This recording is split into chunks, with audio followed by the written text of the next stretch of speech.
Hi అండి, welcome to Roja's ఎడ్యుప్లస్ channel. ఈరోజు మనం ప్రవీణ పూర్వార్ధలోని దక్షిణ కథాయేలోంచి ఒక స్టోరీ చూద్దాం. దాని పేరు మేరీ పత్ని. దీన్ని రచించినటువంటి రచయిత పేరు మునిమాణిక్యం నరసింహారావు. మేరీ పత్ని కహానీ కా సారాంశ్ లిఖ్కర్ ఉస్కి విశేషతాయే బతాయియే. మునిమాణిక్యం గారు రచించినటువంటి మేరీ పత్ని కహానీ యొక్క సారాంశాన్ని రాసి దానిలో ఉన్నటువంటి విశిష్టతలు ఏంటో మనం చెప్పాలన్నమాట. प्रस्तावना. तेलुगु के हास्य लेखकों में श्री मुनिमाणिक्यम नरसिम्हाराव अद्वितीय स्थान रखते हैं. తెలుగు రచనల్లో, తెలుగు హాస్య రచనల్లో మనకి మునిమాణిక్యం నరసింహారావు గారికి ఒక అద్వితీయమైనటువంటి స్థానం ఉందన్నమాట. आप मछलीपट्टनम के हिंदू कॉलेज हाई स्कूल में इतिहास के अध्यापक रहे. ఈయన మచిలీపట్నంలోని హిందూ కాలేజ్ హై స్కూల్లో ఇతిహాస అధ్యాపక అంటే చరిత్ర చెప్పేటువంటి అధ్యాపకులుగా పనిచేశారన్నమాట. ఆకాశవాణి హైదరాబాద్ మే భీ ఆప్నే కామ్ కియా. ఆకాశవాణి హైదరాబాద్లో ఉన్నటువంటి ఆకాశవాణిలో కూడా ఈయన పనిచేశారు. कुटुंब तथा पारिवारिक समस्याओं को कथा वस्तु के रूप में ग्रहण कर अपने जैसा विशद हृदयग्रही तथा సజీవ చిత్రణ కియా హే. ఈయన రచించేటువంటి రచనలన్నీ కూడా ఎలా ఉంటాయి, మన నిజ జీవితానికి చాలా దగ్గరగా ఉంటాయి. పరివారక సమస్యఓంకో కథా వస్తువుకే రూపమే గ్రహణకర్. మన కుటుంబ సమస్యల్ని ఆయన కథా వస్తువుగా తీసుకొని అప్నా జైసా విశద్ హృదయగ్రహి తదా సజీవ చిత్రణ కియా హే. ఆయన మనకి కళ్ళకు కట్టినట్లుగా హృదయానికి అత్తుకునే విధంగా రచిస్తారన్నమాట. వహ్ అన్యత్ర దుర్లభ్ హే. అది అంటే అలాగా సజీవంగా హృదయానికి హత్తుకునేలాగా కళ్ళకు కట్టినట్లుగా రచించడం అనేది ఇతరులకి దుర్లభమైనటువంటి విషయం.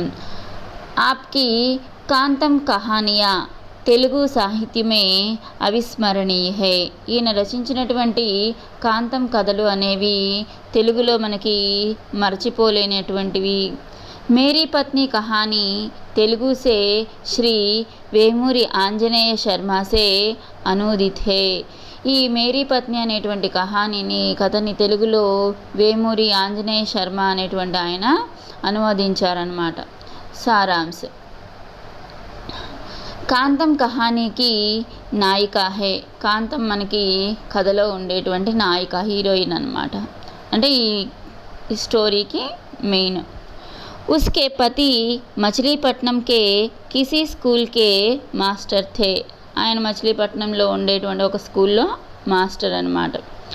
కాంతంకి సాథిన్ రాజమండ్రి కే సైనిటోరియం మే చికిత్స లే రహీ థీ.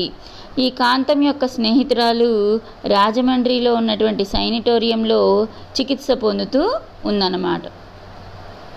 कांतम और उसके पति दोनों उन्हें देखना जाना चाहते थे. కాంతము ఆవిడ యొక్క భర్త వాళ్ళిద్దరూ కూడా తన స్నేహితురాల్ని చూడటానికి వెళదాము అని అనుకుంటారు. రాజమండ్రిలో ఉందన్నమాట. అక్కడ సైనిటోరియం అనేది ఒక వైద్యాలయం లాంటిది. దోనోంకే జానే మే జ్యాదా ఖర్చు హోతా హే. ఇద్దరు వెళ్ళాలంటే మరి కొంచెం ఖర్చు ఎక్కువ అవుతుంది. यह सोचकर अकेले कांतम के पति ने वहाँ जाने का विचार प्रकट किया तो కాంతం నే మానా. మరి ఇద్దరం వెళ్ళాలంటే ఖర్చు ఎక్కువ అవుతుంది కాబట్టి నేను ఒక్కడనే వెళతాను అని చెప్పేసి కాంతం భర్త చెప్తాడనమాట. కాంతం కే పతి బిస్తర్ తథా 25 रुपये लेकर రాజమండ్రి के लिए रचना हुए. కాంతం యొక్క భర్త బ్యాగ్ మరియు 25 రూపాయలు, ఒక 25 రూపీస్ తీసుకొని రాజమండ్రికి బయలుదేరాడు. రవాణా హుయే. కాంతం నే బిస్తర్ తదా दुशालू का ख्याल रखने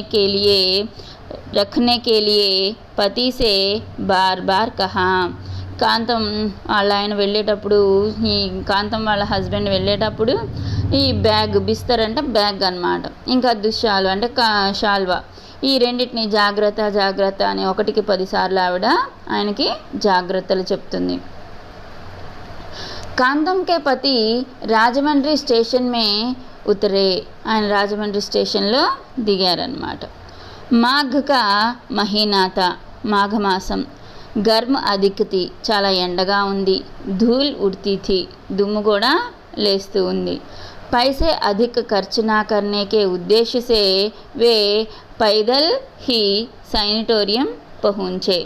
డబ్బులు ఎక్కువ ఖర్చు అవుతాయని చెప్పేసి ఆయన కాలినడకనే సైనిటోరియంకి, అక్కడ ఉన్నటువంటి ఈ కాంతం యొక్క స్నేహితురాలుని చూడటానికి కాలినడకనే బయలుదేరాడనమాట. వహా కాంతంకి సాథిన్ స్వస్థితి, అక్కడ కాంతం గారి యొక్క స్నేహితురాలు చాలా ఆరోగ్యంగానే ఉందన్నమాట. सैनिटोरियम से लौटकर कांतम के पति ने 4 आने वाले भोजन से तृप्ति हुए.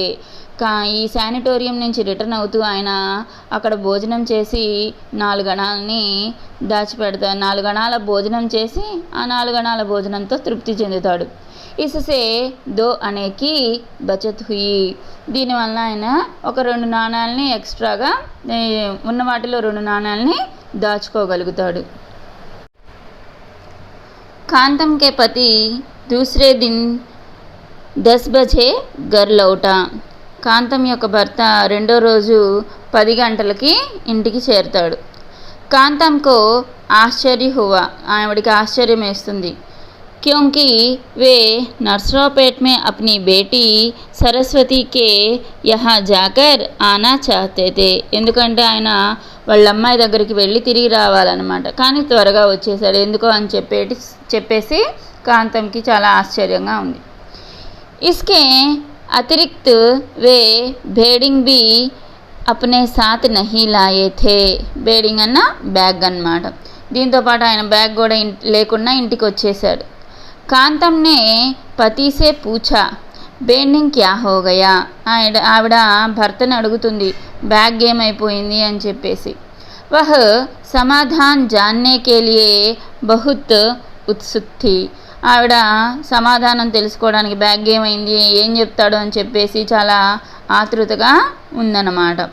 కాంతం కే పతినే సీధే సమాధాన్ నహీ దియా, ఆయన సవ్యంగా సమాధానం చెప్పల బ్యాగ్ ఏమైంది అంటే.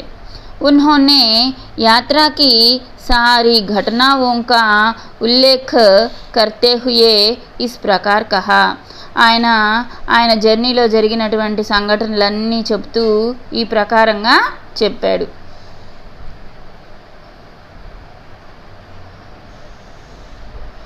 भीमवरम स्टेशन में मैंने మచిలీపట్నం के लिए టికెట్ మాంగా, భీమవరం స్టేషన్లో నేను మచిలీపట్నానికి ఒక టికెట్ అడిగాను. టికెట్ బాబునే సలాహ్ దీకి కైకలూరు తక్ టికెట్ లీజియే, అప్పుడు టికెట్ బాబు టికెట్ ఇచ్చే టికెటర్ ఏమని చెప్పాడు, మీరు కైకలూరు వరకు టికెట్ తీసుకోండి. फिर वहाँ से మచిలీపట్నం का టికెట్ लीजिए, మరలా కైకలూరు నుంచి మచిలీపట్నంకి టికెట్ తీసుకోండి. इससे 4 అనే की बचत होगी, దీంతో ఇంకా 4 గణాలు సేవ్ అవుతాయి.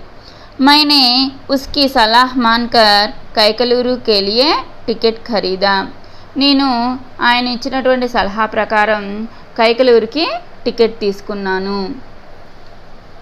कैकलूरू में मछलीपट्टनम के लिए टिकट खरीदकर गाड़ी के डिब्बे के पास आया.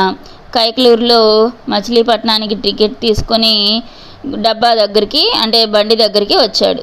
జవ్వే దేఖనే పర్ పర్స్ నహీ తా, కానీ అక్కడ డబ్బుల కోసం చూసుకునేసరికి పర్స్ లేదన్నమాట. మైనే సోచా షాయద్ పర్స్ బిస్తర్ మే హో, నేను బహుశా పర్స్ బ్యాగ్లో ఉందేమో అనుకున్నా. మైనే బిస్తర్ ఖోల్నా చాహా, బ్యాగ్ ఓపెన్ చేసి చూసుకుందాం అనుకున్నాను. ఏక్ వ్యక్తినే కహా మై బిస్తర్ కో దేఖ్తా రహూంగా, ఆప్ టికెట్ కౌంటర్ కే పాస్ జాకర్ పర్స్ కి ఖోజ్ కీజియే, మీరు ఇప్పుడే కదా టికెట్ కౌంటర్ నుంచి వచ్చింది, బహుశా అక్కడ పోయి ఉంటుందేమో చూసుకొచ్చుకోండి, టికెట్ కౌంటర్ దగ్గరికి వెళ్ళి నేను మీ బ్యాగ్ చూస్తుంటాను అని చెప్పి నాకు ఒక వ్యక్తి చెప్పాడు. బహుత్ ఖోజ్నే పర్ భీ పర్స్ నహీ మిలా, ఎంత వెతికినా కూడా నాకు పర్సు దొరకలేదన్నమాట. जब मैं लौटा तो గాడి छूट चुकी थी. నేను అక్కడికి వెళ్ళి టికెట్ కౌంటర్ దగ్గరికి వెళ్ళి వెతుక్కొని వచ్చేసరికి ఈ రైలు బండి వెళ్ళిపోయింది. టికెట్ బేచాతో 8 ఆనే మిలే. టికెట్ అమ్మేసరికి ఎన్ని మిగిలినాయి అంట? 8 అణాలు మిగిలినాయి. 4 आने के केले खाकर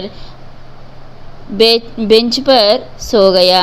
4 అణాలతోటి అరటిపళ్ళు కొనుక్కొని బెంచ్ మీద పడుకున్నాను.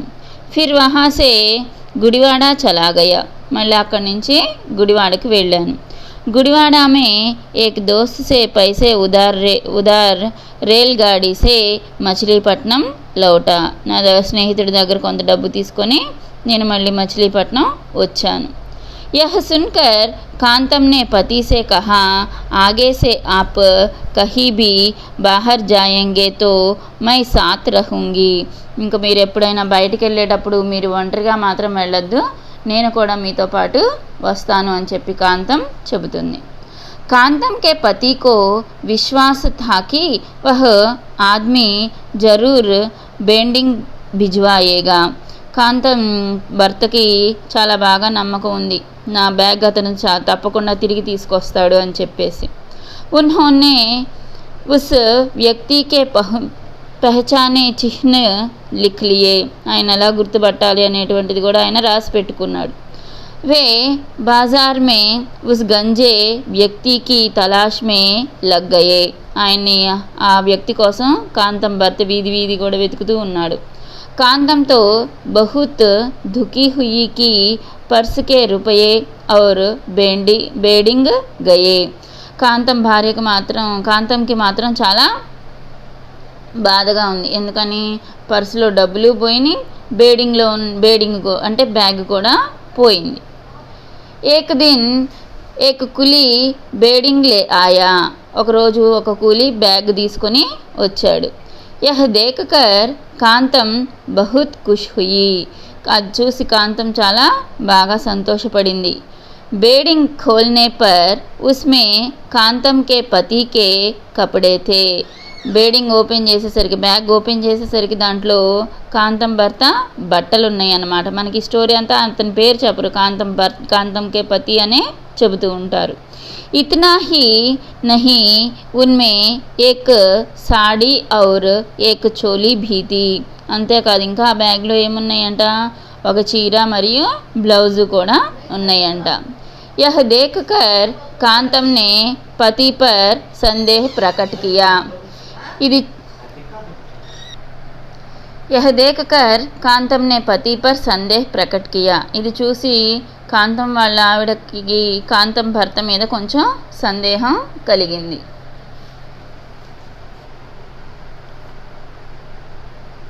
15 మినిట్ బాద్ ఏక్ అగంతుక్ ఆయా.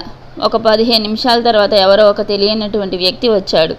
उसने कहा, मेरी लड़की ने मेरी बेडिंग समझकर इसमें अपनी एक साड़ी और रेशम की चोली रख दी थी.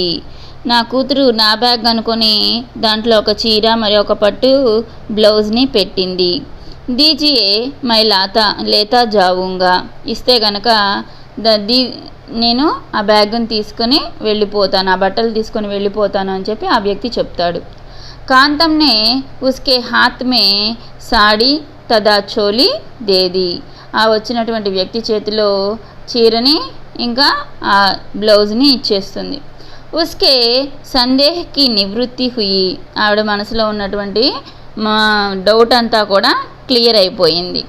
వహ ప్రేమ్ సే పతి కో పీట్ పర్ హాత్ ఫెర్తీ హుయి బోలి, ఆయియే కాఫీ పీ లీజియే. ఆవిడ వాళ్ళ భర్త వీపు మీద చేత్తో నిమురుతూ, రండి కాఫీ తాగండి అని చెప్పి చెప్తుంది. కాంతం కే పతినే ఉస్సే సందేహ కా కారణ్ పూఛా. కాంతం వాళ్ళ భర్త చెప్తాడనమాట సందేహానికి కారణం ఏంటో. కాంతంనే కహా, మన్ బడా పాపి హేనా. అప్పుడు ఆవిడ చెప్తుంది, మనసు చాలా పాపిష్టిది కదా.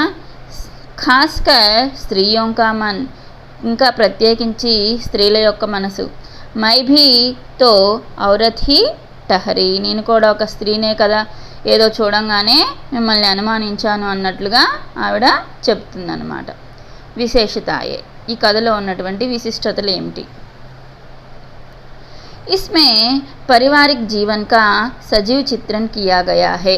కుటుంబ కథల గురించి, కుటుంబ జీవనం గురించి సజీవంగా ఈ కథలో మనకి చిత్రీకరించడం, చూపించడం జరిగింది.